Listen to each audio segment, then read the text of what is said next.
Good morning, everybody. Denise with Lazy K Mountain Homestead. Well, here we are with the countdown to Christmas, day 5, and I am going to be making a really special traditional Southern cake.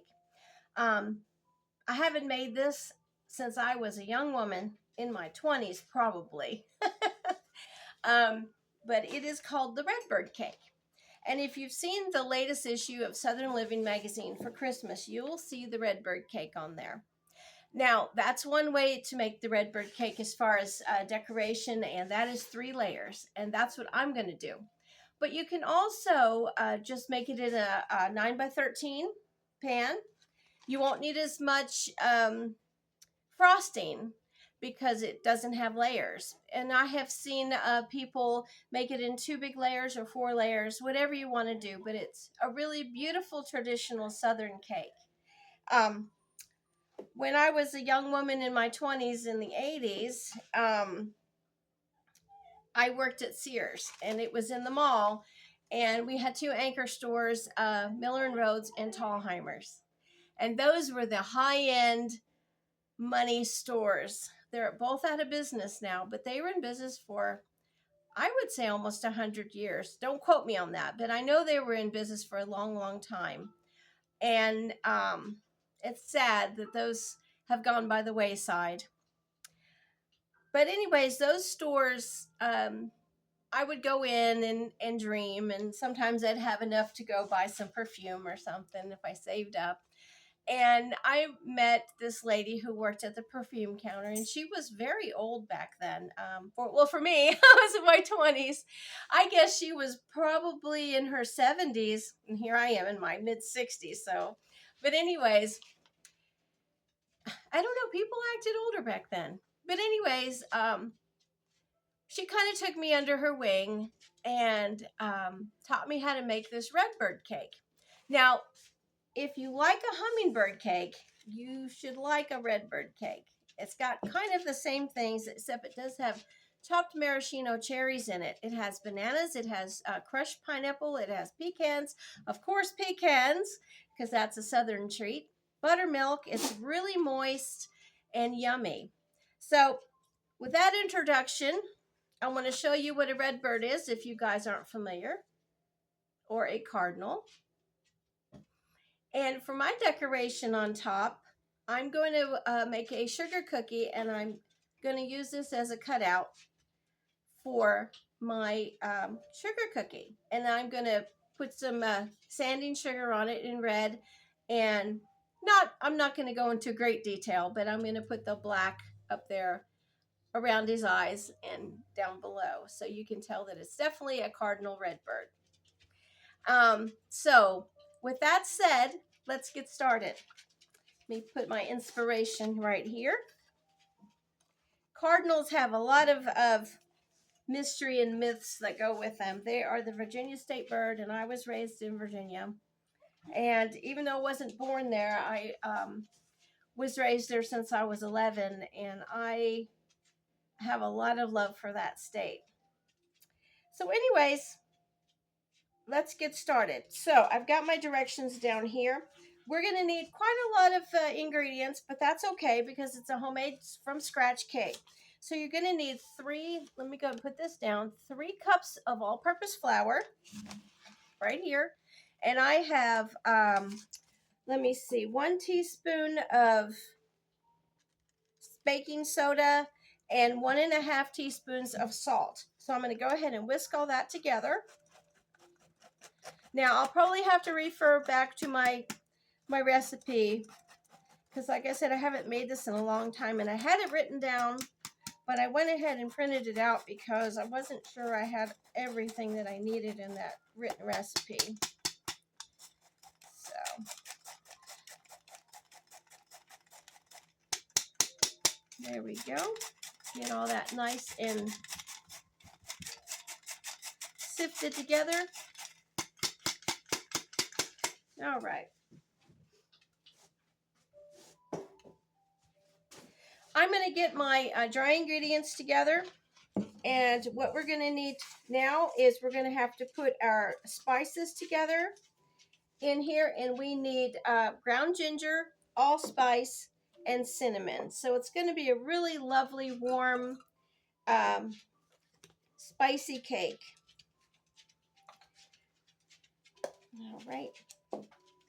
And let me just make sure I have the right amount for my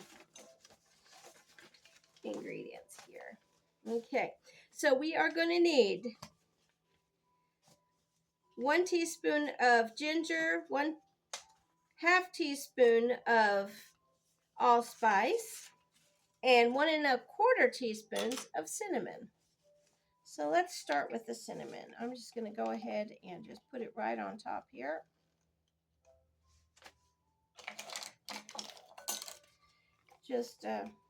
I'm really excited about making this cake. It almost brought tears to my eyes when I saw it in the Southern Living on the cover, because I was like, oh my gosh, it's been 40 years since I made this cake. I even tasted it. So I'm really tickled to be able to do that. All right, 1 teaspoon of ginger. Let's see, I'll have to do 2 halves because my measure won't go through there. So there's ginger, 1 teaspoon. And then for the allspice, and what I did with allspice, if you don't have it on hand, if you can find the berries, grind them up. That's what I did. Oh gosh, it smells so good. All right, and we are going to do 1/2 teaspoon of allspice.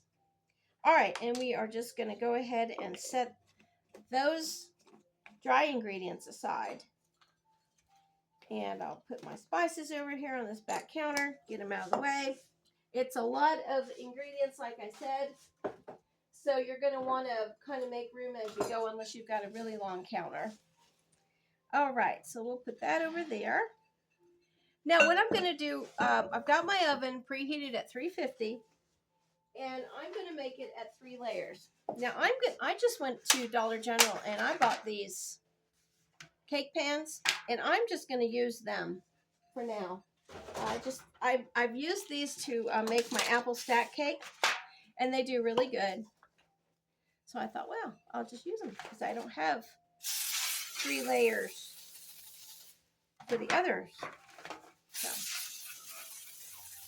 now, like I said, if you guys don't want to make it a layer cake, I mean, you could do a 2 pan, a butt pan, anything kind of like that.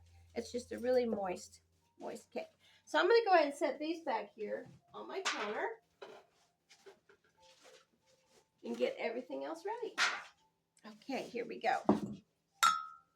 Oh, and I sprayed it. Sorry. I sprayed it with this cooking spray, nonstick cooking spray that has a flour in it. If you don't have that, you're going to want to grease your pans and flour them for sure.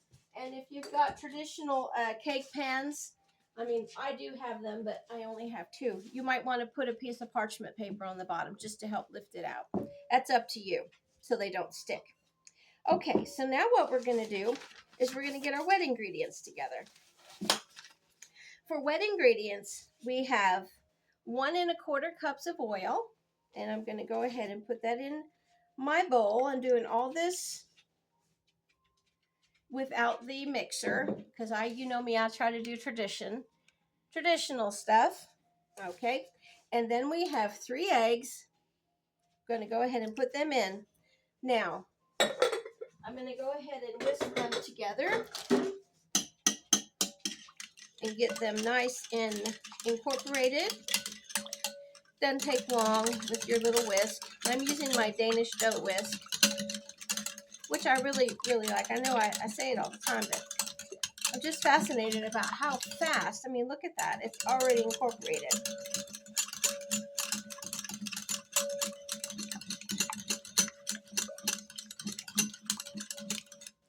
Okay, now we've got that, and we are going to go ahead and put our vanilla in here. And the vanilla is 2 teaspoons of vanilla.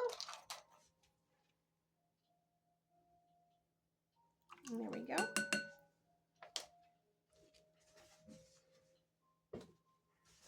And 1/2 cup of buttermilk. put all that in there. And I'm just going to go ahead and whisk all this together.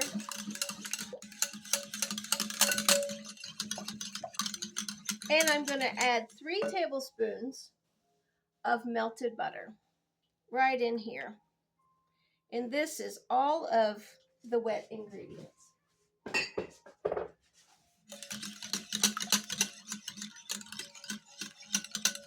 Okay, let me set that aside. All right, so now you're going to need 1 can of pineapple. And I've got it right here.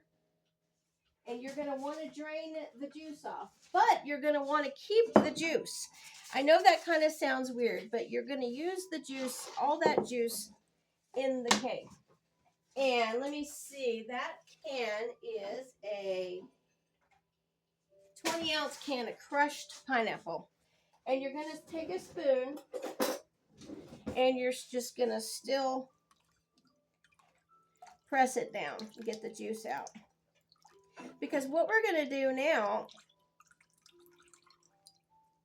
is put this on a cutting board right here. And we are going to chop it up a little bit finer than it already is. Now, if you want to use your food processor to do this, you're more than welcome. I am pet sitting for the next couple weeks, so I have a little puppy here that's at my feet, if you guys see him running. Okay, so just kind of chopping it, because sometimes, you know, in the crushed pineapple, there are some big chunks. And you don't want that. You want everything to be pretty evenly sized.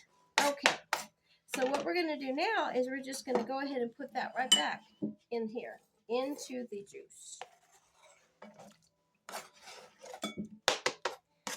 There we go.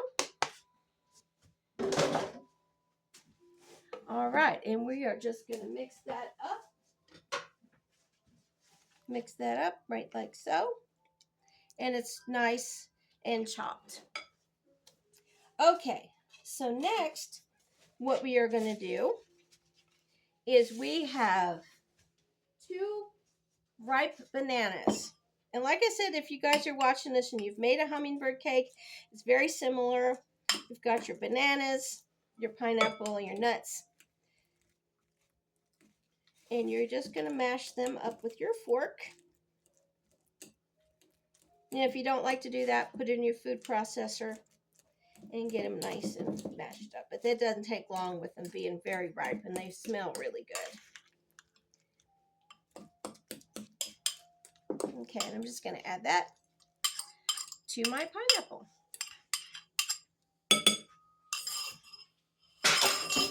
And I'm just going to go ahead and mix that around.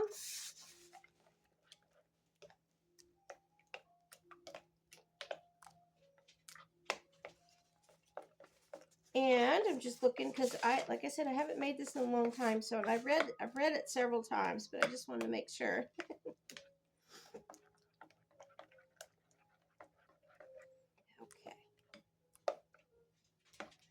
Okay.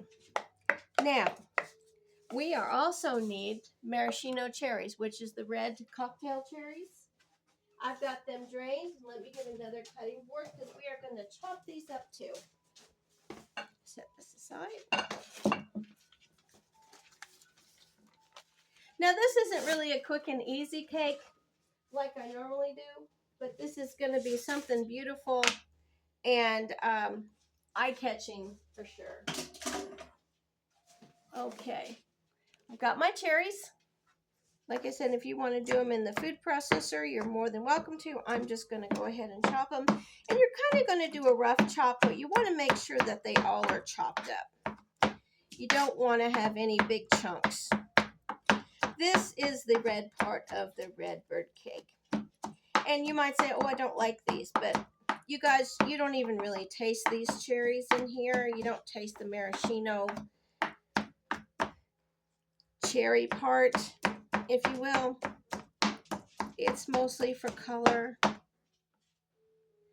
And I can't believe it. There's a cherry pit in here. I've never had that happen. So that's good that I'm doing it by hand so I can actually see what I've got here. Wow. Okay, and there are the cherries. Okay, and what I've also got over here at the stove I did earlier was 2/3 cup of chopped pecans. I love them. And I toasted them. And the reason you want to toast them is it'll really bring out the flavor. And whenever you have something that you want a real strong nut flavor like pecans or walnuts, you're going to want to toast them because that flavor will be there. It brings the oils out and it's just wonderful. Smells so good. Okay, so what I'm going to do is just add the cherries to the pecans so I can get rid of this. And I will have a bunch of dishes to do. Okay, back to the ingredients here. To my directions. Let me get myself organized. Now this also has a cream cheese frosting, so you know you can't go wrong with that. Okay, we've got 2 cups of white sugar, and I'm going to go ahead and put that in here, which is the eggs and the oil. All right, that's enough barking down there, mister. To this, I'm going to add the pineapple mixture. Pineapple and bananas.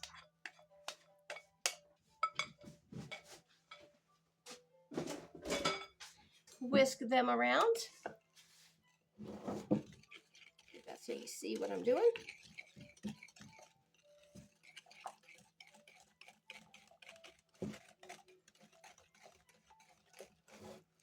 Okay, and I'm going to grab a fork and I am just going to gently mix my spices in with my flour. Just so it's not like a big chunk of cinnamon or something. Okay, so what we're going to do now is, here we go. I'm going to add my flour a little bit at a time to this mixture. Okay. And you're just going to want to incorporate it. It's going to be a loose cake batter.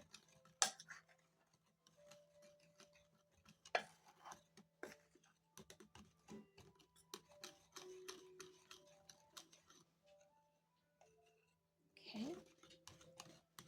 Get all that pretty good and mixed together. And then I'm just going to go ahead and pour the rest in there. There we go.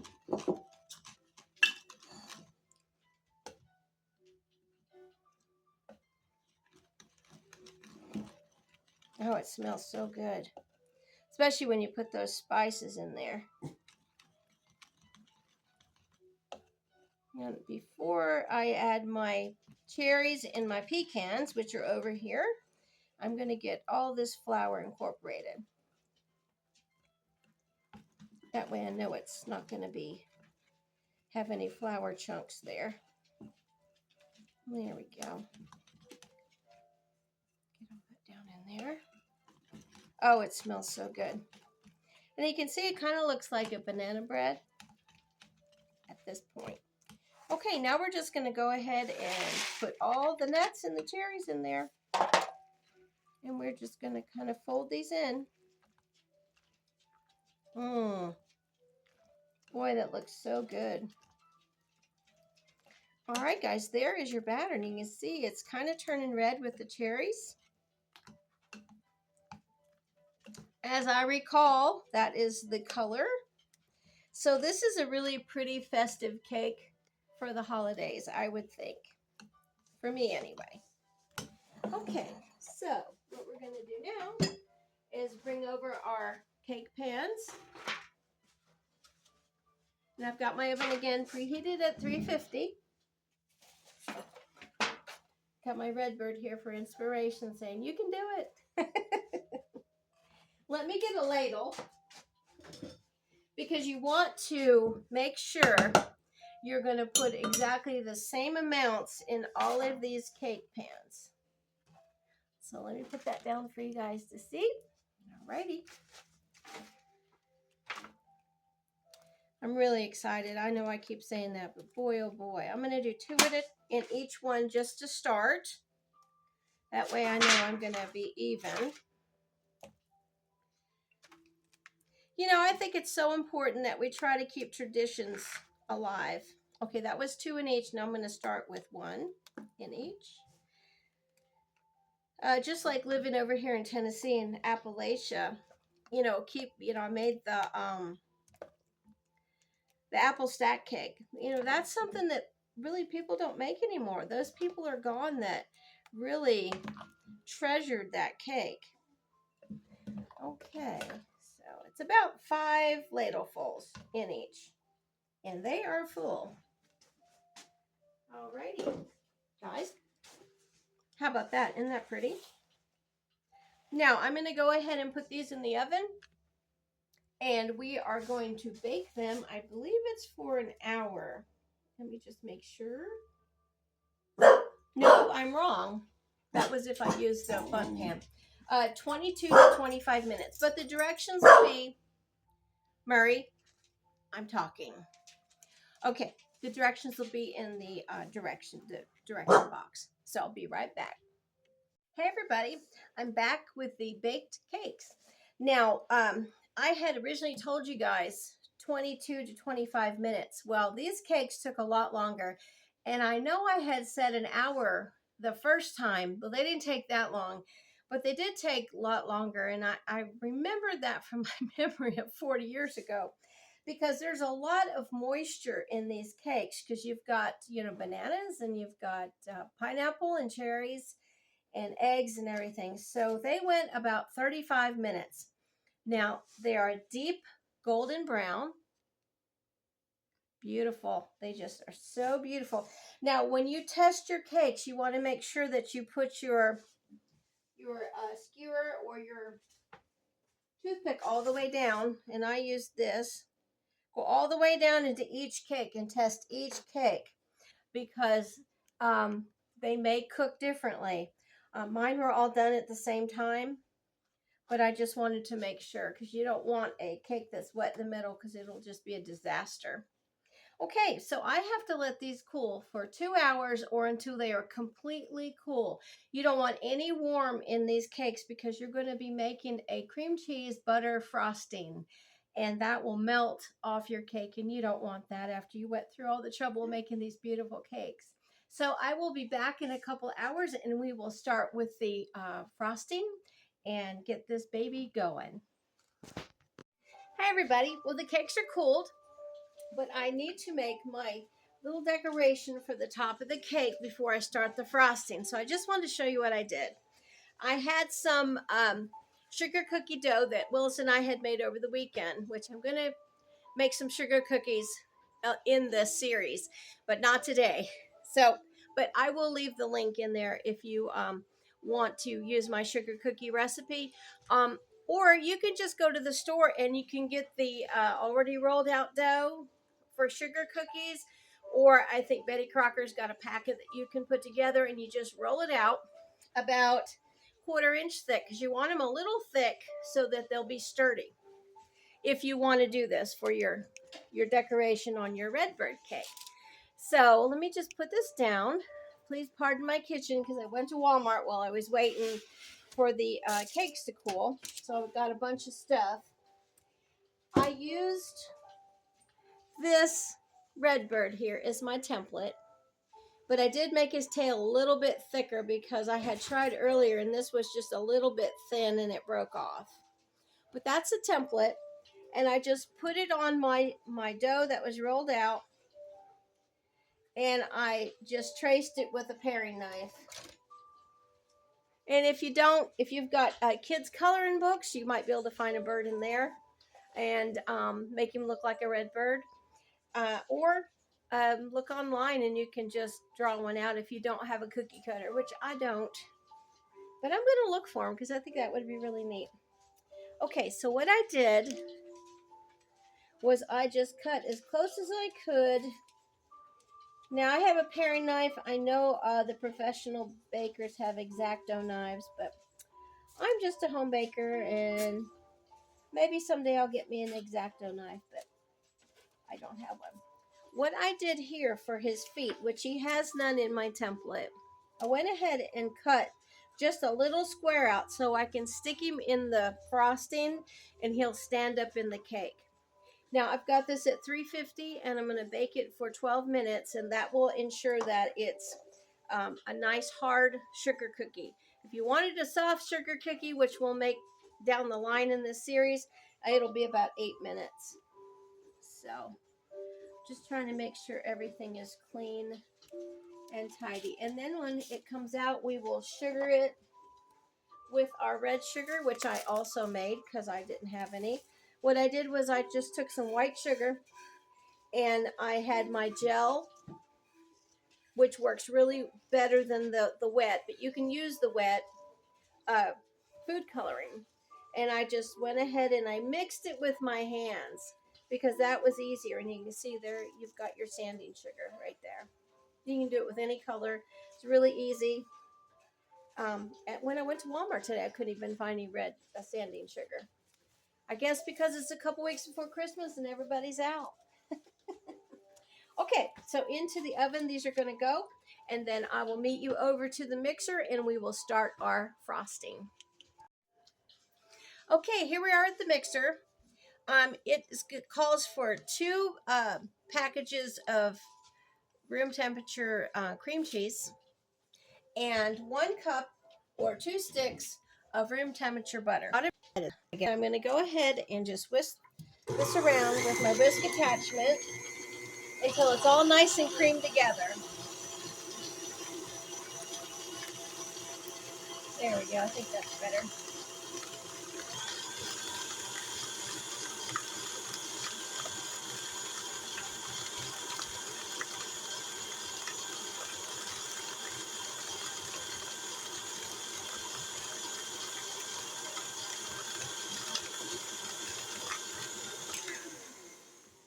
I'm just going to go ahead and scrape it down and put it through one more minute just to ensure that everything is nice and incorporated and mixed together. Oh, it smells so good. You can't beat a delicious cream cheese buttercream.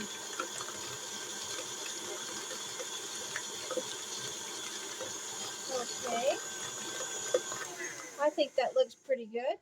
Okay, now what we're going to add to this is 1 tablespoon of vanilla.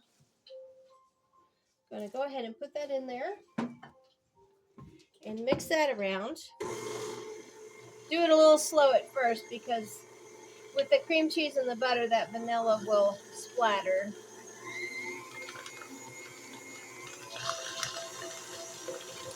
Okay.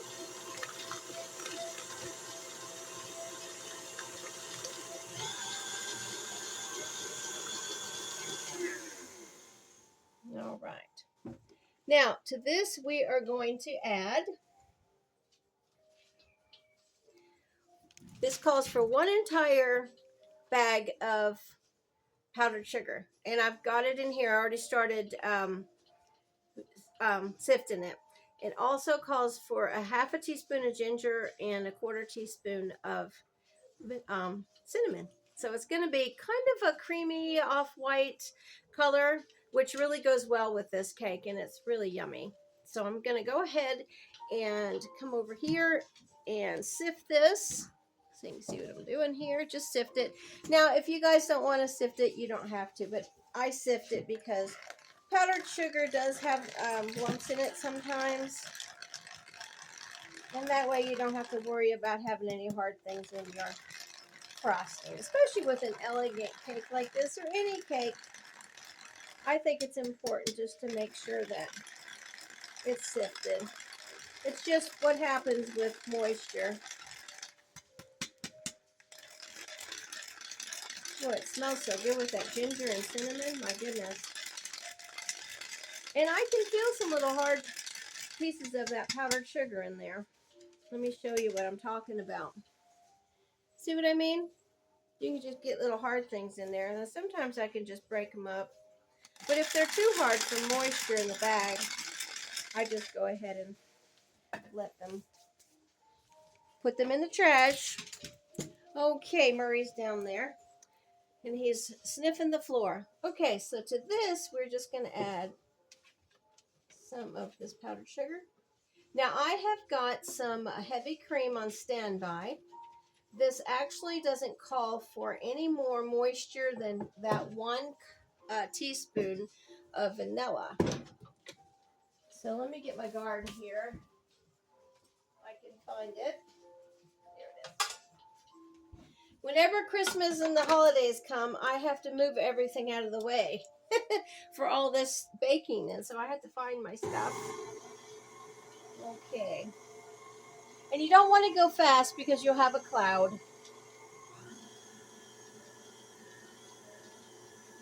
I'm just going to go ahead and let that gather up some of that powdered sugar and that butter and cream cheese.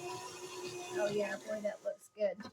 And you'll notice it's turning a little bit brown from, or I should say off-white. Or we could call it antique white. That'd be really nice. Call it antique white because it is a vintage recipe. Okay, so we're just going to go ahead and kind of knock that around evenly. Put my guard back on. If you guys don't have, excuse me, one of these guards for your mixer, oh, it's been a godsend. Really nice. Okay, now we're just going to go ahead and let this mix. And I'll put that down so you can see.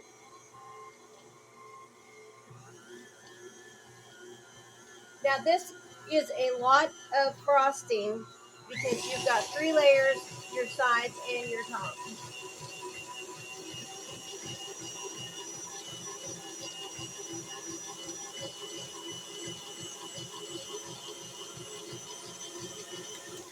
All right, let me just see what that consistency is.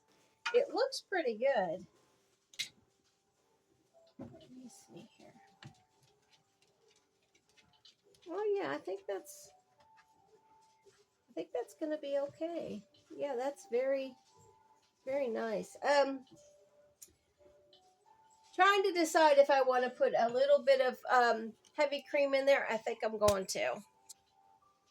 And the reason I'm going to do this is if you've ever bought a can of frosting from the store and it seems really stiff and you put it on your cake and it's kind of tearing your cake, that's what I'm afraid this may do because it is pretty stiff.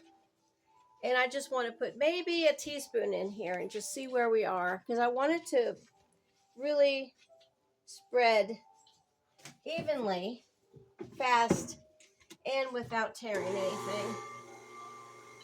So here we go. Oh boy, I can't wait to taste this. Yeah, I think we're good. Oh yeah, I think so. Oh yeah, I think so. Yeah. All right, guys. Well, I'm going to go check my cookie and I'll meet you back over to the island and we'll start frosting. Well, I said we'd meet at the island, but we're back over here at the stove. I wanted to show you my sugar cookies. They are done. And for sugar cookies, it's really important that they are still white in the middle and they're just lightly browned on the outside, as you can see. Now they're nice and stiff, so I can go ahead and turn them around. And what I'm going to do, because I want the sanding sugar to stick, I've got a little bit of heavy cream and a little bit of white sugar in here, and I mixed it up. And I'm just going to kind of pat these cookies just so I have like a little bit of glue. That's what this will do. And you don't want to pat too hard because you don't want anything to break, especially that tail.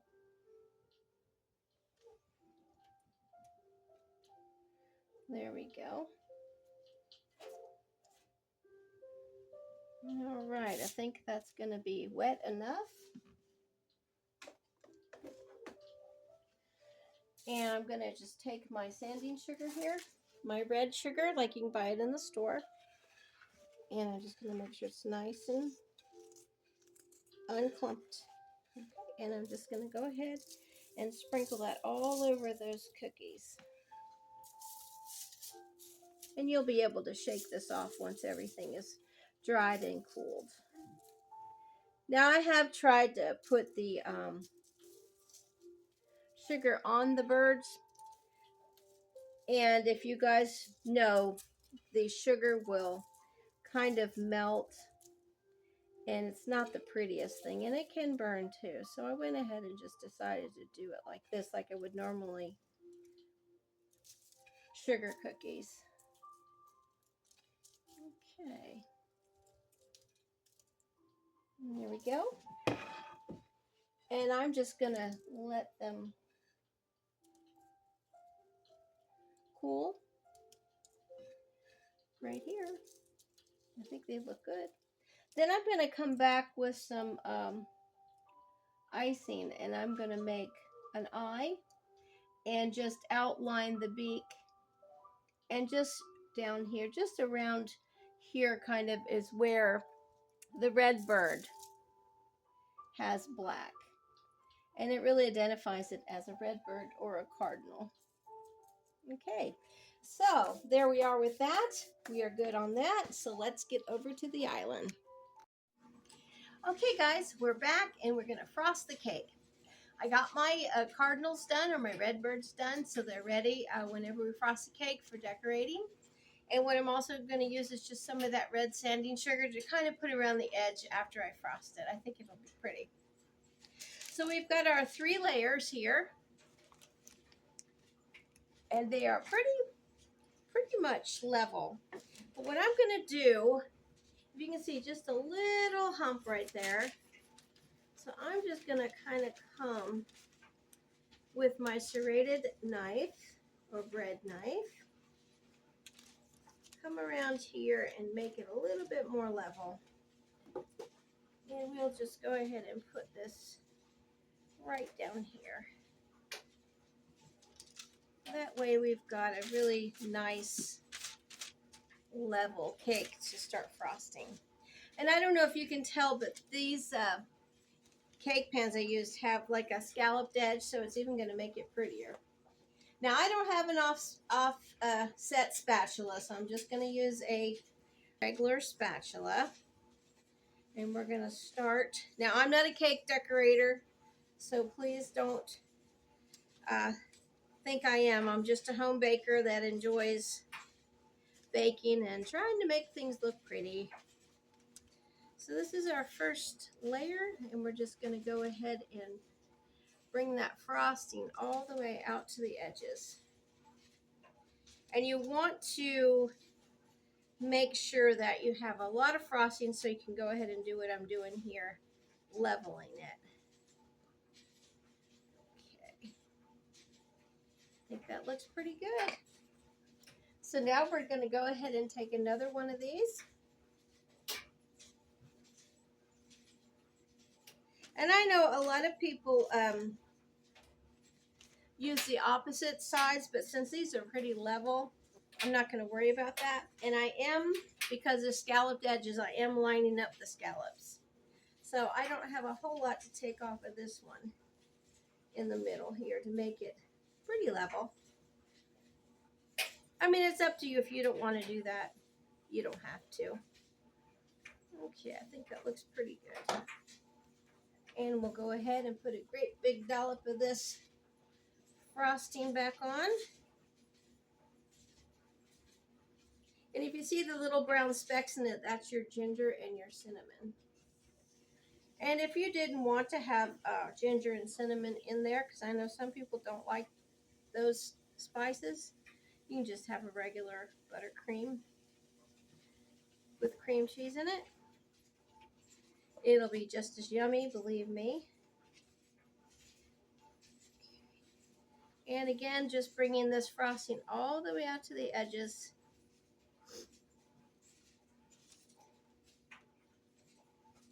And let's see. Some of my frosting. I was wondering, why is that so big down there? And it was because the frosting had kind of leaked out a little. Okay, so I think we're pretty good with that one. Just wanting to cover all those edges. You can kind of go down like that so your edges are all nice and frosted. Okay, so there's layer 2. I wanted to show you what the cake looks like. See all the cherries in there and the pineapple, and you can see the nuts. Oh man, can't see the bananas, but that's okay. All right, let's go ahead and, yeah, just trying to get them all level. Now the top layer I'm not going to worry about as far as cutting it, so it's because I kind of want it to have a little bit of a hump there. I think it looks pretty that way. Put a great big dollop of this on here. Right. Boy, it's everything I can do not to just try to eat this. Now, if you feel like you need to, you can always put dowels down in the middle of your cake to hold it. And I do have one, and I think I might go ahead and put that in there because I do feel it wanting to kind of move. So I am going to just insert this all the way down there, and it goes pretty well down there. Okay, I'm going to cover it up with frosting so you'll never even know it's there. And that way the cake won't move. If you have those skewers that are bamboo, you can use them, and they work great. You can cut them off with a kitchen knife. Okay, I know you probably are saying, I can still see that, but you won't by the time I'm done. Okay, now we're just going to go around the edges. And like I said, I am just a regular baker. I watch the baking shows. I think they're so pretty. The way those guys can really decorate the cakes. So we're just going all the way around here. We have plenty frosting.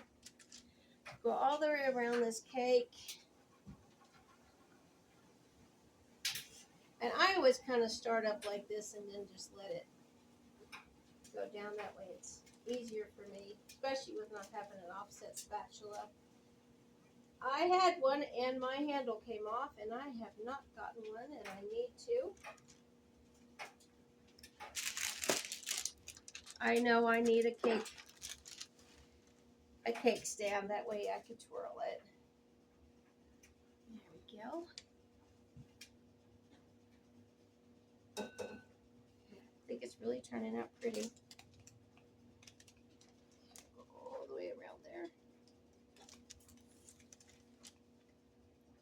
This little puppy that I am babysitting here, he is impatiently wanting some of this cake, and I'm not giving any to him because I don't think he needs any. Cake is not really good for dogs. Okay, we just have this one last spot here, and I think this is going to be the perfect amount of frosting.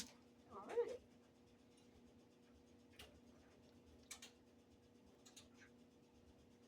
Wow. Like I said, I haven't made this cake in 40 years, since I was in my 20s.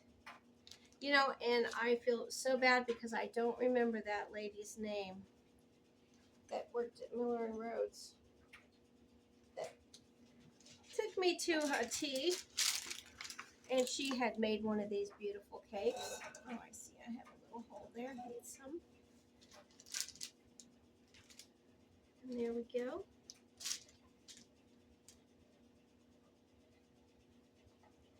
All right.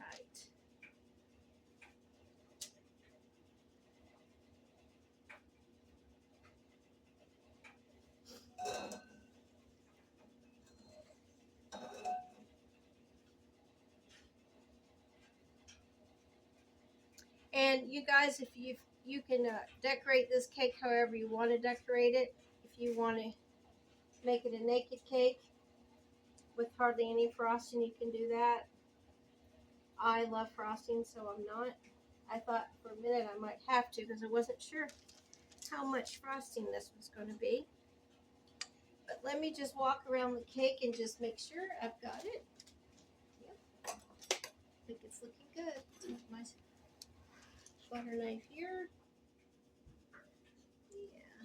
All right.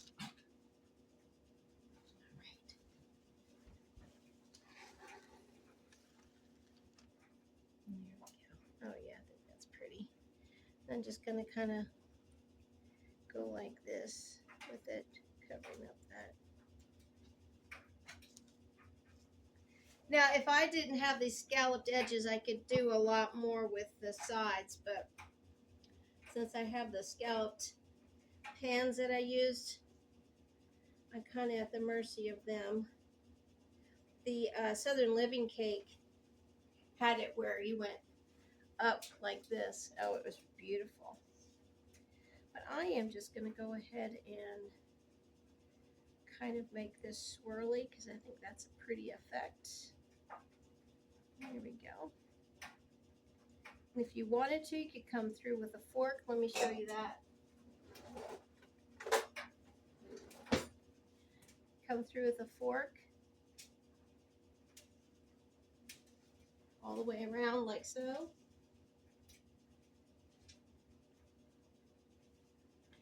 And then again here.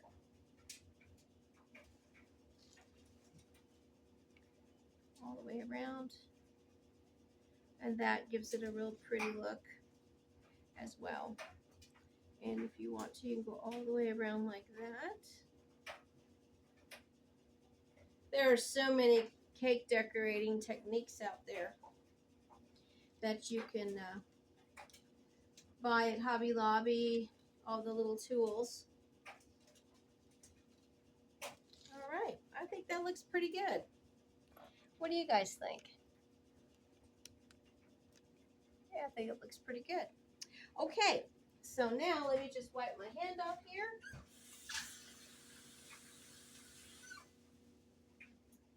And I am going to show you my cardinals.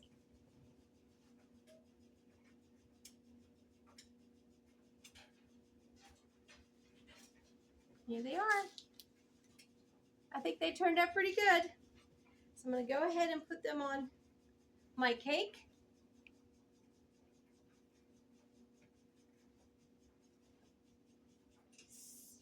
Like so. Just kind of stick them down there. And make sure that they're staying in the cake. And just like they are pecking at some food. I think that looks pretty good. All right, and let me get my sugar here.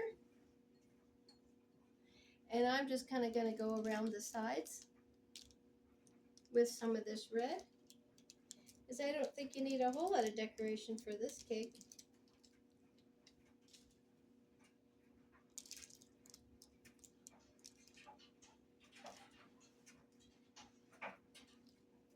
If you wanted to make pine cones out of slivered almonds, you could do that, and have some sprigs of rosemary or parsley or anything like that to kind of give you a little green. But I think that is going to be my cake. Let me go ahead and see if I can lift it up there for you to see. There we go. Well, I hope you'll enjoy the Redbird cake. I'm going to slice it. Let me clean up my mess a little bit. And I'm going to slice it, and we'll see what it looks like and see what it tastes like. See you in a minute.